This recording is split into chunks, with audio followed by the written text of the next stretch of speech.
If you got the nomination in 2021, can you grade him, his performance these past few weeks on the budget fight? Oh, it's a D at best. A D. First of all, this is a status quo budget in New Jersey. Once again, we haven't solved the property tax crisis. We haven't solved the state school funding issue, which is unconstitutional, unfair to a great many communities. We haven't solved the pension and post-retirement health care crisis problem in New Jersey. And we still have not improved our business climate, which is ranked amongst the worst in the nation. And we'll never see the economic growth we need without an improved business climate. You don't address those four things, it's status quo. You know the old adage, kick the can down the road.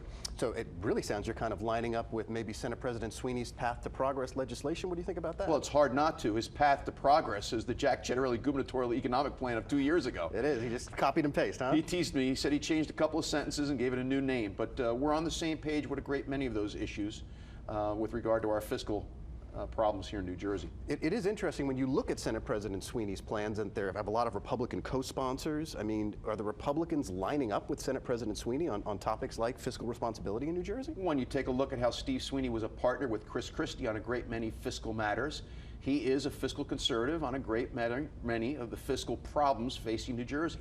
So I'm not surprised that there's alignment there, particularly with this dynamic with this governor. So if you're in the governor's seat and the legislature passes some of the Path to Progress legislation, would you sign it? Well, hold on. In 2021, the entire legislature is up for election. True. And I intend, if I'm fortunate enough to be the candidate, to bring in a Republican majority with me.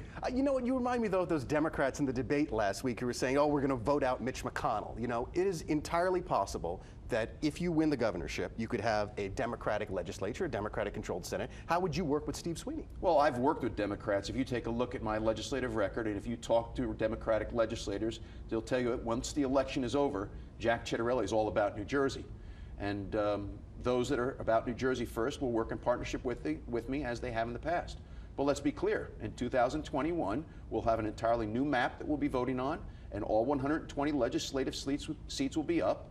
And I shouldn't seek the Republican nomination unless I'm looking to gain a Republican majority. Okay, that's totally fair, totally fair. But if it is to 2021 and you're the nominee, what do you think the signature issue is going to be, or at least what do you want the signature issue to be for that campaign? Property taxes, reform of the state school funding formula, which is nefarious, arbitrary, unfair, and unconstitutional, pension and post-retirement health care reform, and improving the business climate in New Jersey.